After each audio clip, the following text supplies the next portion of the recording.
What's it do? It attaches to anything metal or kryptonite nearby. And then? Boom. How many of these do you have? This is it. You're only gonna get one shot at this. What are you gonna use?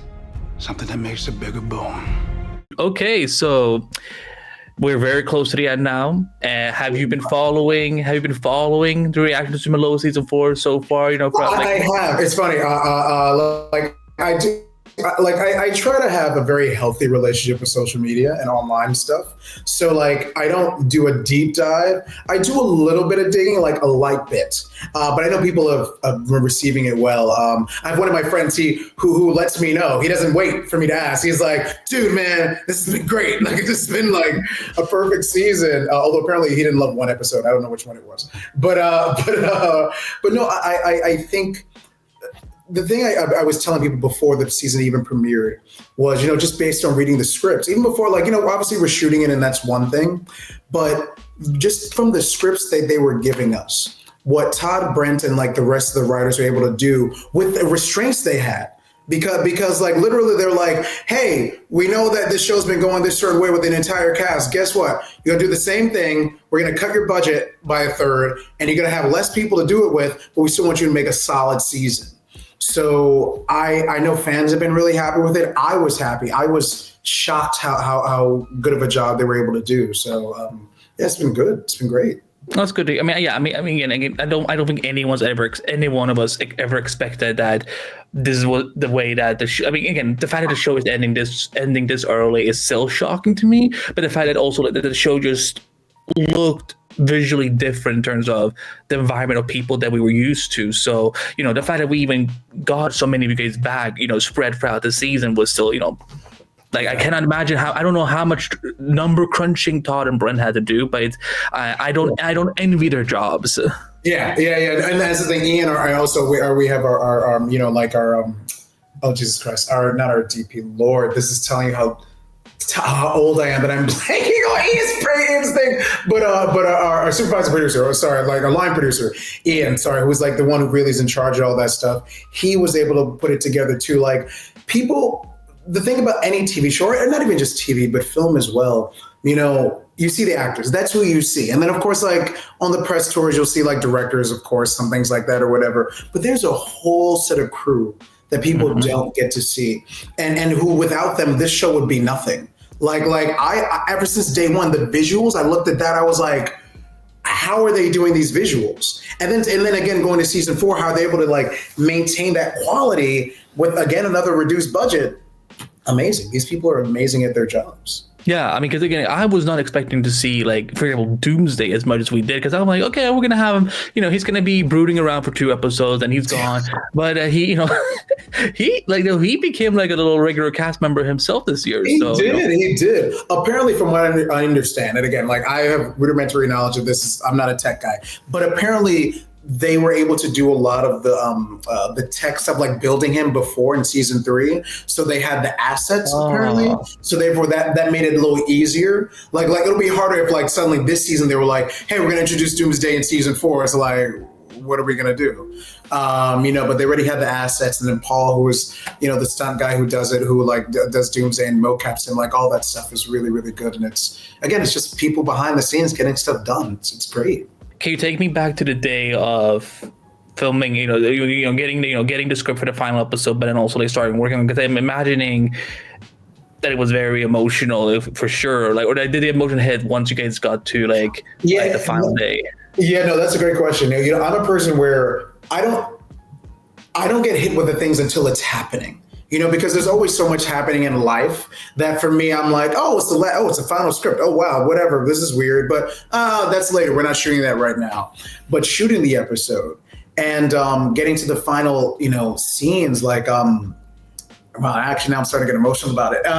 It's, we're a really close family. I've worked on TV shows, not as many as a ton of people like Tyler and Bitsy have done a ton more than I have, but the circumstance of this show, where we all had to quarantine for 2 weeks. And for the entire first season, where we weren't allowed to go back home, only for maybe a holiday, and people missed funerals and all this stuff, we bonded really well.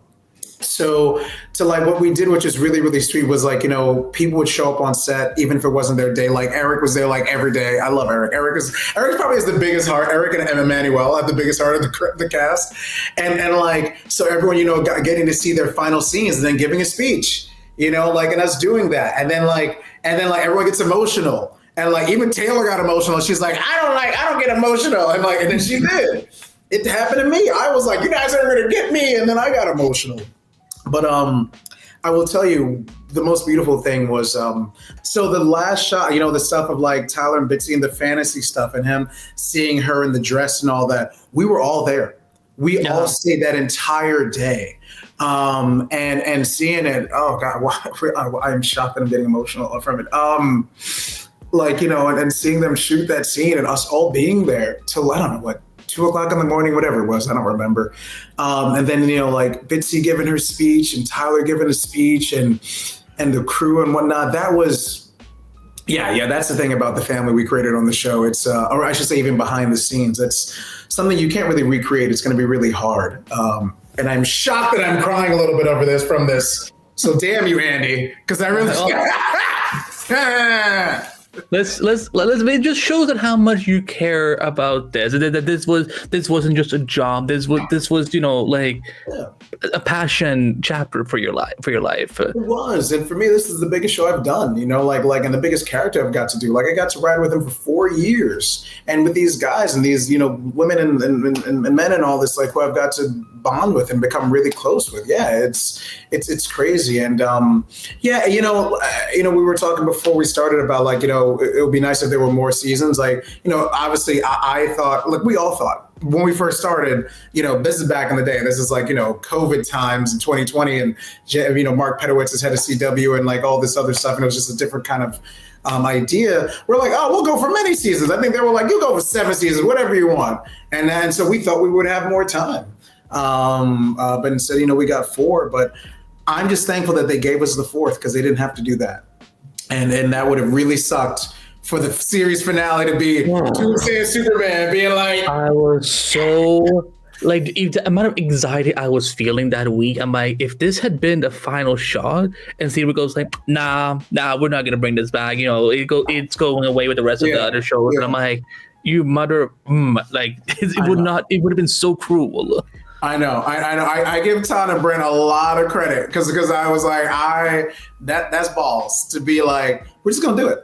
We're gonna trust it's gonna happen. We're gonna do it. I was like, and again, I'm thankful we did. Even in the reduced capacity that it was, we still got to tell a final season and the show at least in our way. You know what I mean? Which is great. Well, I know that there was. I don't know how much you can speak to this, but I know that earlier this year, there was a story that emerged about like why the show was coming to an end. Is that it was supposedly because Warner Bros. Doesn't want competing Superman project. That just sounds stupid saying out loud. Yeah. How much of that were you told about it that it was a reason for it, or is it more so that CW Next Star is doing whatever? No, that's a great question. I'm going to tell you, I know as much as you do. Like I truly do. I don't. It's all rumors and speculation. Do I believe it? Sure, of course. Like why not? Like would DC want a clean slate? And they have obviously James Gunn has this very big Superman project coming out, and they're like, it seems like everything right now is a universe. Like, you look at HBO and I just watched The Penguin, which was amazing. And that show is based on the Matt Reeves Batman universe and then the Batman 2, whenever that comes out. So it seems like very much they're like, we want these worlds or whatever. And they were like, look, we're kind of maybe tired of the CW version of it, regardless of the quality of the show. Look, these are decisions well above my pay grade. I have no control over it. Like I said, did it suck? Would we have liked to go at least another season or 2 more? Of course, but you live with what you get. You were talking about before about getting that you guys got very close in the cast. On the subject of getting close, Lana and John get their final happy ending. I know. I screamed.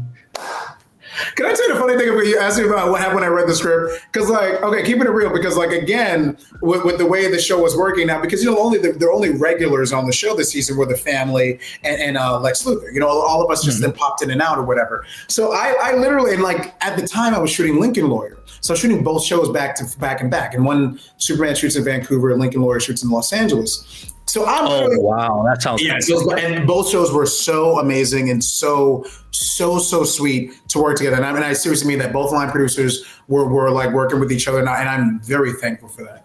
And all the producers. But I bring it up because like, so I'm in my mind, I'm like, I'll be like in and out. I probably got like 3 scenes. Let's just call it a day. I was like, this is gonna be done. And then I got the script. I was like, oh, there's a lot happening. Oh. Johnson is like, John and Lana, we're getting married. Like I was pleasantly surprised about the amount of stuff that we got to do. What was it? What did you get Manuel's reaction when like you had read it? Like, girl, do you know what we're doing? I know. I feel like M read it before me, and I feel like she hit me up because like I feel like, I mean, again, when did we shoot this, in April? So we probably got the script then at the end of March or something like that. So yeah, I feel like M got it. She was like, "Sweet, did you ever see what happens or whatever?" And I was like, "I don't know what you're talking about." Yeah, it was great. That's really nice. The wedding scene and all that, which was cold to shoot. By the way, that didn't look cold at all. Yeah, great lighting. Here's the thing, it wasn't freezing, but it's Canada. It's April, and Emmanuel, like it's like the place where we shot that stuff, like the barn, all that stuff back then. Like it's kind of in the middle of nowhere.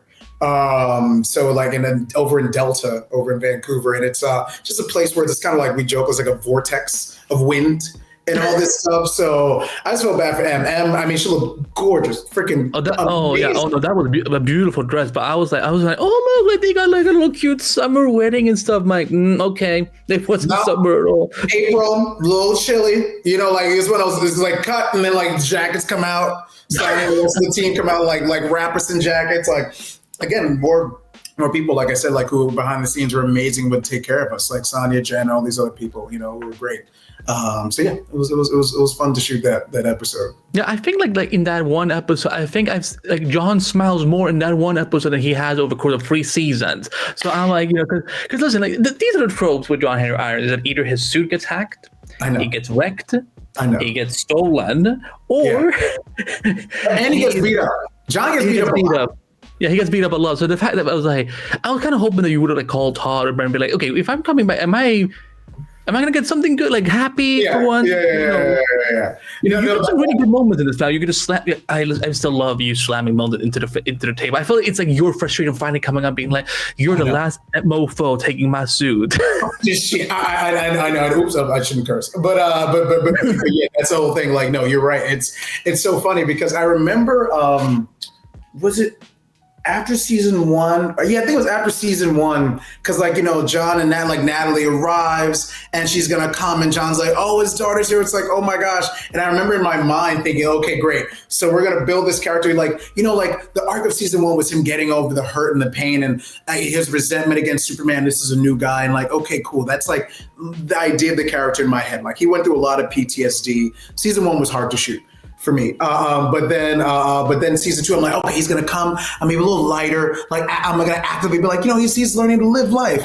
And like you said, just it's getting harder and harder. And then season 3, Bruno Mannheim, back to what is going on? Like it is just like, so it is funny. This is the first episode, you're right, where it's so he's just like, hey man, life is good. So yeah.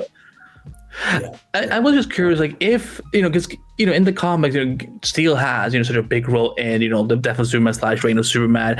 If the show had been, if season 4 had been longer, do you like were there any talks like trying to initially have you on for a little bit more, in the absence of Clark, while he was dead? Yes, I will say yes. We were, the whole idea of Steelworks and all this stuff, they were planning to do all that. Like, yeah, no, we were going to do, the Death of Superman arc was going to be bigger than it is. I mean, like they did a great job with it for season 4. Yeah. Definitely, there were bigger ideas out there. And then CW and Warner Brothers was like, you got 1 season, you got to reduce budget. So make it work. Well, I mean, they should. Listen, I was not expecting it to be. I mean, even though it was, a little bit compact, was still not expecting, a literal heart to ripped out. So, and I'm like, you all can show this on the CW. Here's the interesting thing about that. It's so funny. So we, when the first episode premiered, we did a group party. Todd hosted it. It was great. And we all watched the first 2 episodes. And I was there and I asked Todd, I was like, hey, asked Todd and Brett, I was like, did you guys like plan this heart thing? Because I remember like, and at the end of the episode, what was it 13 of season 3? Like season finale, whatever episode that was. And Lex, which is I love that moment. He's walking away and Doomsday throws Superman and he's like, when you're done, bring me his heart. And he's like, rah, and he flies off. I was like, yo, how coincidental was that? Like, did you plan that or whatever? And they said, yeah, they had an idea. They're like, we'll probably use this, next season, but they already had planted the seed. Because in my head, what if you were like, bring back his head? I'm like, that's not going to work. So not on HBO maybe, but not on this network. Yeah. So they again, this is where, like I said, these guys behind the scenes who like really think these things through. It's something where like, even when they're writing a season finale, they're like, oh, what if we say this? Because this theoretically could come back later on and affect these things. It's great. I wanted to just also get your take on the idea, the fact that the show ends, I was not prepared for a flash forward that was going to give us this much. And I'm really curious what people are going to say, on Monday when this airs. But what is your thoughts on the show's decision to show us essentially Superman and Lois Lane dying? Because this again, you guys got a very unique ending. Like there's not a way for anyone to say, well, this feels like what we saw in the Christopher Reeves movie or the DCU, whatever. Like this, I love that you got such a unique, special way to close out the show. Yeah. What was your initial reading like? Oh, frack, we're gonna see them die. We're gonna see No. I agree. It's funny. Did you ever watch 6 Feet Under back in the day? Remember that show? So it was a show on HBO, and it was about death. It was interesting. Like it was like a kind of procedural where every episode, like a person would die because they ran a funeral home.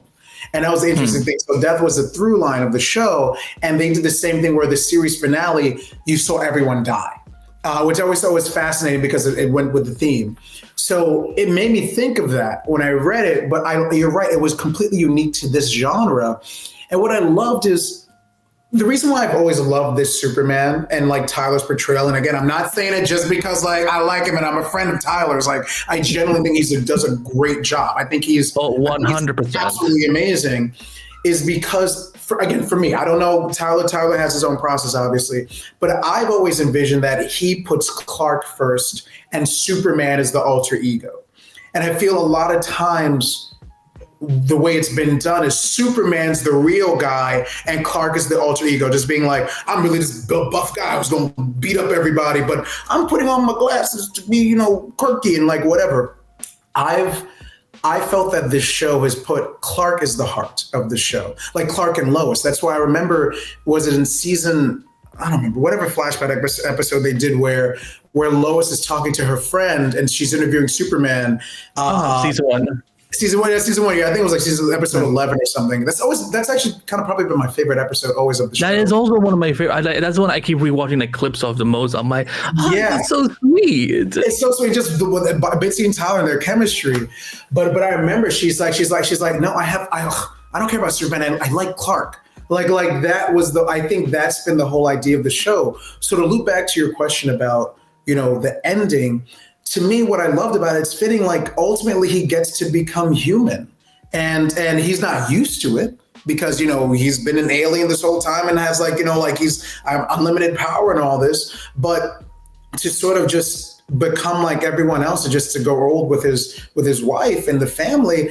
I don't know. I think that's what the show is about is the humanity behind everything. So I thought it was brilliant. Did I expect it? No, but I thought it was brilliant. What do you think Lana and John's life looks like? Like in that flash forward. Like what do you think? Like what do you think they? We know obviously. First of all, you get your cape. You finally get your cape. I know. You got your S, and I'm like, because I remember the day when those set first came out, and I'm like, hey, Wolé, did you see what just came out today? I know. Of course, you were quiet as a mouse, but I love that you finally got that moment. But like, what do you think John and Lana are up to, like, in their future? That's a good question. I've not thought about it at all. So, but I think my guess is, look, they have a blended family, which is interesting. Like, because like she splits the custody with Kyle of their two daughters, and then like he's got. She had two daughters. I forgot that. I know everybody's doing. I will say the online stuff, like the online joke that oh my god, what's the youngest daughter? What's her name? What's not the actress? What's the character's name? Whatever. What is her name? Like Kyle and Lana's daughter. What's the youngest one? None of us remember. Shoot. I'm on the show and I don't remember the name. Sophie. Yeah. There was like an online thing where they're saying Sophie was the secret villain of the entire show. Whoever started that was brilliant. If that was you, that was brilliant. Because I love that. Yeah. I did follow that chain of the secretly that Sophie's plotting and taking over everybody.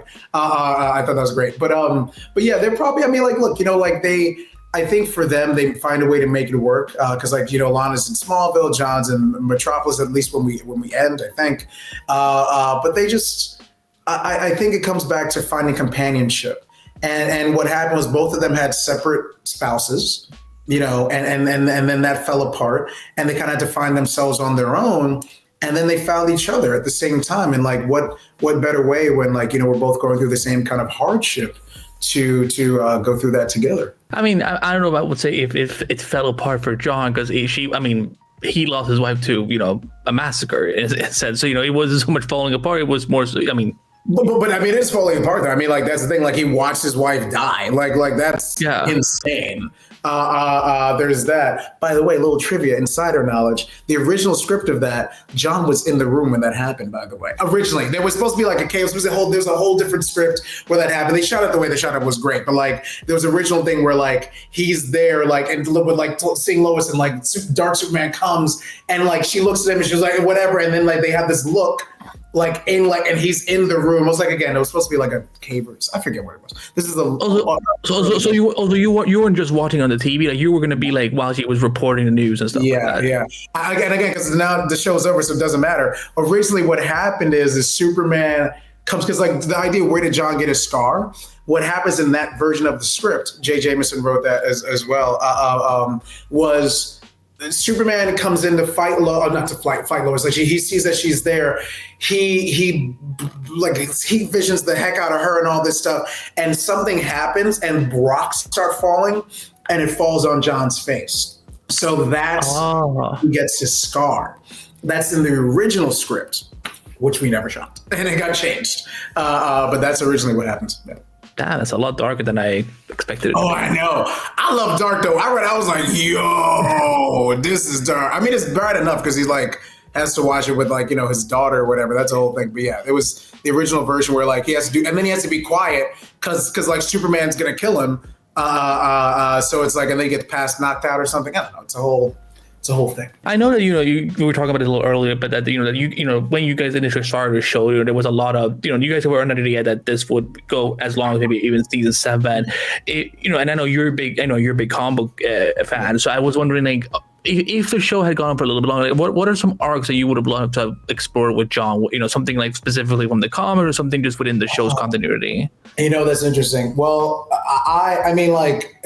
Because for me, I was always like, what villain are we going to introduce for the season? Like, I wanted them to do Toyman because it's so random. Like it's such a thing where like, we've seen Brainiac before. Because like, I love the cartoon show. The cartoon show was great. Like I rewatched, when I booked it, I rewatched Justice League and Justice League Unlimited and all this stuff.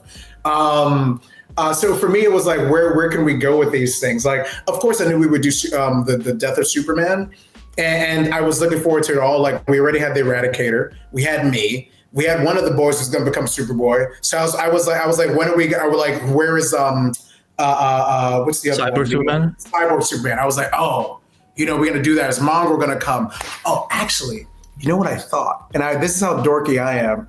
When when season 2 was going on, when we first started it, and they were doing the like through the like minds thing was happening where like we were getting flashbacks of the old Superman or like Bizarro Superman. Yeah, exactly.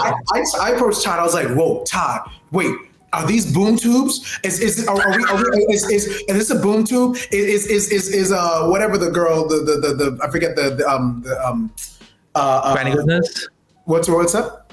Granny Goodness? No, Granny Goodness. I know, but I was gonna say the character who we played in who do we have for the season 2? The villain. Ali Alston. I was like, is Ali really Granny Goodness? I was like, is this what's going on? Like, is this what's happening? Are we gonna get like apocalypse? Like, I went there and Todd was like, wow, that's a great idea. Not what's going on, but I appreciate you thinking that. So that's what I was just hoping more for that, and I would have hoped to see more exactly. I think we could have fleshed out more about like John's backstory, like with the whole Bruno Mannheim of it all. Like maybe get more. Like I was hoping that there might be a doppelganger out there that's still secretly alive or was cloned. Like but again, there's only but so much you can do. Well, then you must have lost your mind when you must have heard. I don't think you were in the episode, but you must have heard that Tom Cavanaugh was playing Gordon Godfrey, and you're like, let me tell you. I was so mad because I wasn't that episode, but what would piss me off is that nobody told me. Like I found out after the fact, like, oh yeah, Tom. I guess I did. I heard that Tom was going to do it, but like I didn't know, and I wasn't there because I was like, I would have came on set to watch Tom do this because I love Tom. Tom directed a couple of our episodes. Yeah, he's great. He's so good. Because he's passionate. He's got a ton of energy. He's super smart and really creative. So I really wanted to be in the room to see that, but I missed it. But it's fine. Yeah, no, because I was like because I also I know that in season 2 people were thinking like boom tubes, dark side and stuff like that. And like Tom Cavanaugh, like he's literally playing a new god, and I'm like, Todd, and Brandon, what are y'all doing to us? Like, you can't do this to us, like in the final 3. So, I love there's been like so much pull from the comic this year that I didn't even expect that we were going to see someone like Milton Fine, for example. Which again, I really thought we were getting Brainiac, but I guess we again, season 4 budget. like this is the best, and that's their version. I mean, that's them being smart and calling out like he's some kind of Brainiac, which again is a nod to the fans. You know what I mean? Like yeah, would it be cool to see like full on Brainiac? Sure, but that would you can't introduce Brainiac for like 2 episodes. Like Brainiac is like a season long like huge arc. We need like a full on because you're gonna have to create him like you did Doomsday because Brainiac's huge. Well, I don't know if you ever saw. Did you ever see Krypton on Sci-Fi? No. What did they do? Brainiac? They do Brainiac, and they did it with like with an actor and like kind of painting it up and makeup and all that. How did it look? Did it look okay? It looked sick. It looked good. Oh, really? I will show you after this interview because trust me, it is like that alone may get you to watch the show. Well, interesting. I heard that they did Lobo. Because I randomly was looking that up too. I was like, oh, they haven't done Lobo. I was like, what, because I heard at the time like the rumor, and again maybe it's true, it's still, but what's his name, Jason Momoa might do Lobo or whatever. I remember they were floating that out in the ether. So I wasn't. I remember then they were like, oh, they've actually done it before, and they did it on Krypton. Yeah, he was on for season 2. They did a lot of stuff for a Superman prequel show was taking place 200 years before Superman's birth. I was like, y'all did a lot of things, but I love that there was, I think it was episode 9 or it was maybe in the finale where like there's a little nod to Brainiac with a little like bottle and there's like a little city inside of it. I'm like, oh, because how like Brainiac collects city. Yeah, 100%. That's his whole thing. Yeah, he's a collector. Yeah. No, but I mean, again, like as we wrap up the show, like what? Again, because they ask a question that Clark asked to Lois in the finale is, what do you think Superman and Lois Lane will be remembered for? So I'm gonna twist it a little bit for you and ask, what do you think John Henry Irons will be remembered for? Oh, I don't know. I think like outside of Shaq. What do you hope? What do you hope? I hope. Here's what I hope. I hope that he's remembered. Like I'm excluding the Shaq version of this. All hail Shaq. Everyone loves Shaq, but we're just gonna ignore the movie. This is the first real live action depiction of him. Yeah. And I think they did it in a really smart twist. So I hope that people were good. I hope people feel like they did the character, they and myself did the character justice. I really pray that people got that, and it was a grounded take. Like I like the sort of dark version. But again, I'm kind of dark in my head. Like I like kind of messed up. So I like the idea of he starts from there and goes through, that he's anti-hero, then he's a hero. So hope people get that. And to answer your thing about the show, though, I think overall, what we did was made the show about family, because, look, Superman's virtually impenetrable. I don't know. They always seem to find kryptonite. Kryptonite is always somehow available because it's way too powerful. So I'm sure for a planet that blew up, there's certainly a lot of pieces of it. They just get it from everywhere. I can't wait to find out where we get the kryptonite from in the new movie, because it's going to be kryptonite. But the whole idea is what affects everyone and what everyone can relate to is a heart and a connection and love. And I think that's what they did really well. And I feel like that's what I feel like fans have gone from, again, reading the comments that I've read and how I feel about the show is I feel like it's ultimately about connection and love and positivity and all those things. And regardless of who you are, how much power, how much money you have, I don't care if you're Elon Musk or whatever, you still have to have some kind of love and connection to people. You know what I mean? I don't care if you're the poorest person in the world, that ultimately is, what I'd like to imagine bonds us and binds us. So I feel like that was what they did with the show, and I feel like they did it well. So I guess in a way, because this kind of leads into another question, is that for future Superman storytellers, whether it's someone like James Gunn or whoever else tackles Superman next after Superman Lois, is that what you kind of hope that they will, if they learn anything from Superman Lois, it is basically allow them to be grounded a little bit? I hope so. Because at some point, how much bigger can we make the things? Look, if there is a thing as such a superhero fatigue, which I believe there is, it's always world-ending doom. It's oh my God, we survived that, but here's this even more powerful villain. How are we gonna get this guy or whatever? At some point, just punching bigger things gets boring. You know what I mean? How much can we do? Then it becomes just CGI, and how much budget do we have to blow on stupid fights? So I feel like ultimately it should be about grounding things more, but also just more about things that people can relate to, because I can't relate to a world-ending conflict. I'm not going to relate to, the Avengers better stop something, because the Thanos one was cool because it was good, peppered out, but peppered throughout. But whatever, if they put on the next huge, I'm blanking on my Marvel stuff right now, but whatever big thing, Apocalypse from X-Men, if that comes in or whatever, I'm okay, but he's virtually invulnerable. So what are we going to do there? It's things like that. I hope that they make things more grounded and things that people could relate to. Well, that's why I love for example, that's what season 3 is. For example, it's probably one of my favorite seasons, if not the favorite, because who would have thought we would have someone like Bruno Mannheim and Onomatopoeia just coming in and just wiping house. Again, these are this is one human and a metahuman against Superman, and yet they still had it challenging. They did, and again, give props to them for doing that. That was Diane and Chad, what they were able to do with those characters, man, and the way Todd and Brent wrote those characters, you feel for them. I think what I love about the show, and I hope this came through, is you get to see a lot of the villains, you get to understand and empathize with them. For me, any villain, the villains I love are the ones I get to understand. Even going back to Thanos, he's look, I'm trying to save the world. Not the world, the universe, because we're going crazy. We're eating each other. It's too many people, and so I'm that's bad. It's kind of crazy the way you're going to deal with it. But I can understand his idea. I could empathize with the idea of how do you save humanity or whatever, in the weird way they did it. But you know what I mean? I feel having villains who you can relate to makes them really, really good. I know that when we spoke last year, you and I were campaigning for you to be Jon Stewart, and now listen, we know that Aaron Pierre is and he's gonna be great. I'm excited for him, and he was on Krypton, by the way. So there you go. Yeah. I will show you this show after this. Like you will get into, but because I'm stubborn and I'm again there's a lot of you guys in this cast that I'm not ready to say goodbye to you guys in this genre. So let's start to manifest. Like what are other roles if James Gunn came calling and saying, hey, you want to come play ball with us? Look, I don't know. Like specifically keeping in DC, I don't know. Like for me, here's the thing.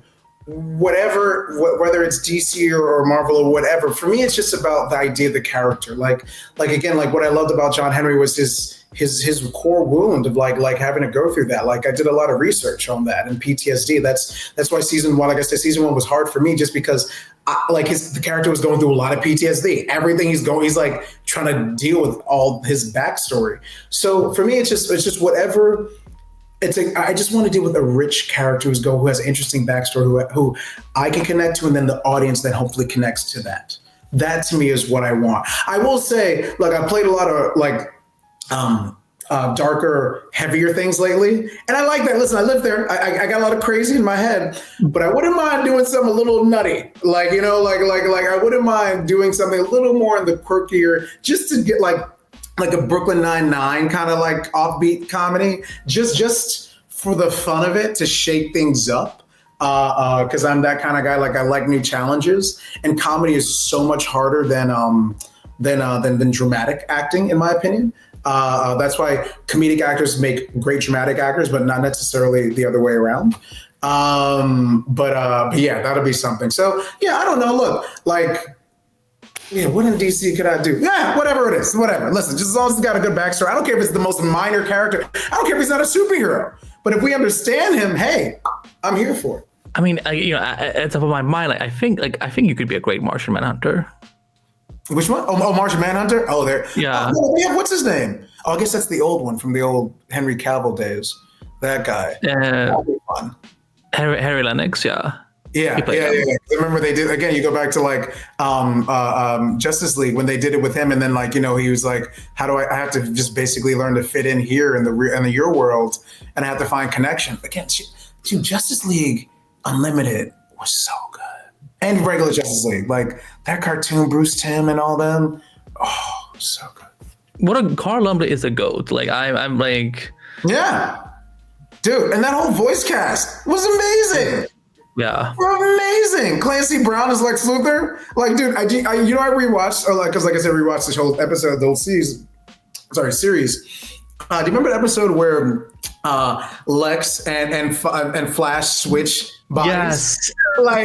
And I always remember Michael Rosenbaum playing Lex Luthor, being like, he takes up his mask, he's like, I have no idea who this is. It's just so funny, that kind of stuff. Yeah, man. Well, it was trippy for me because I'm like, but this is because I watch him on Smallville, of course, but it's saying I'm watching on just on the limit. I'm like, I'm like, the producers must have done this because they kind of wanted to play into that. Yeah. I know exactly. That's trying to even think about it from that perspective. That would be fun. I literally never thought about that until you said that. That's true. That is kind of ironic. As you close this chapter, what is next for you? Like, if there's anything you can tease?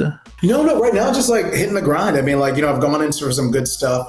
Nothing has panned out, unfortunately. You and I were talking before we started. The industry's in a little bit of a transitional period, kind of contracting or whatever. So yeah, right now it's just getting out there more. I'm sure something. Listen, the minute something cool happens, I'll let you know. But now, it's just living life.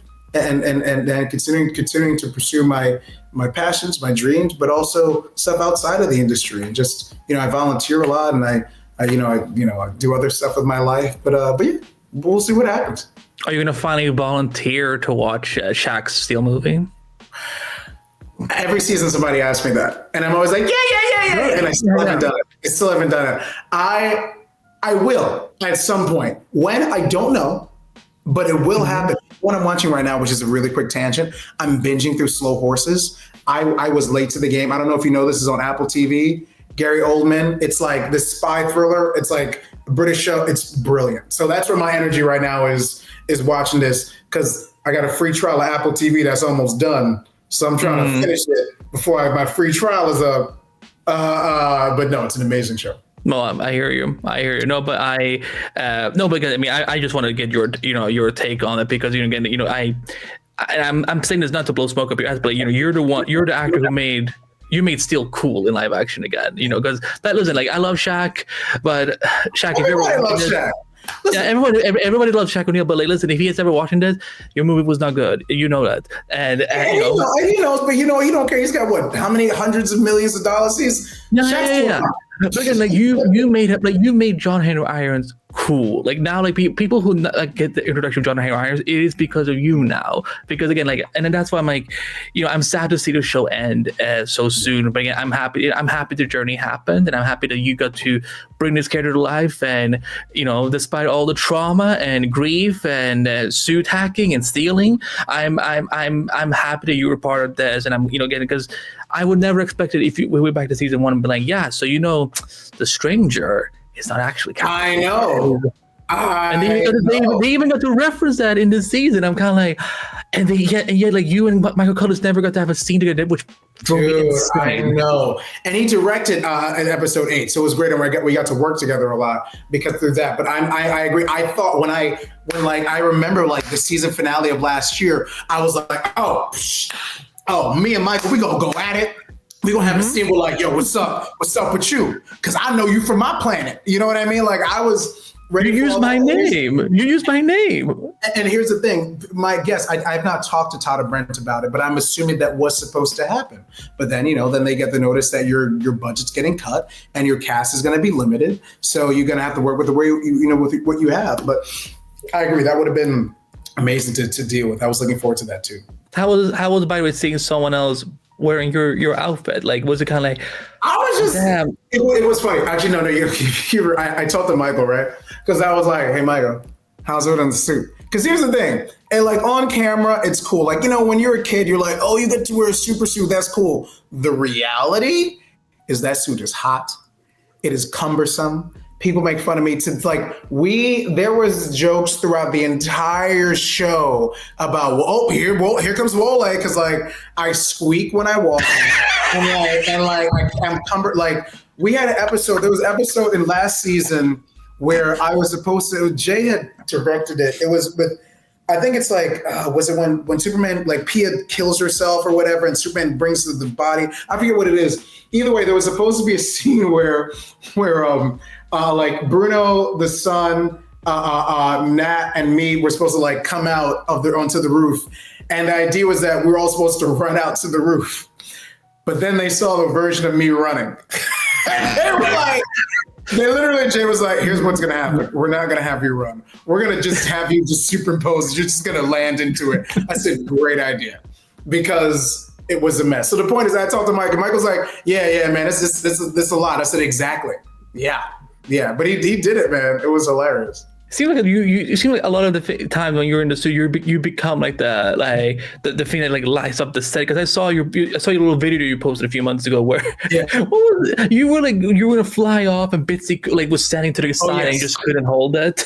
That's what I'm saying. There's nothing but like it's cool on film, but in the actual moment, it's not. This is the dorkiest thing because it's big and like I'm a guy. They know me. I don't care. I'm way too comfortable. Like I get tired. I want to fall asleep and take a nap. So like catch me like I'm on the ground like in this big suit trying to sleep or eat or whatever. And to use the bathroom, we got to have somebody come and take off the codpiece and all this stuff so I can go to the bathroom. Like it's a whole.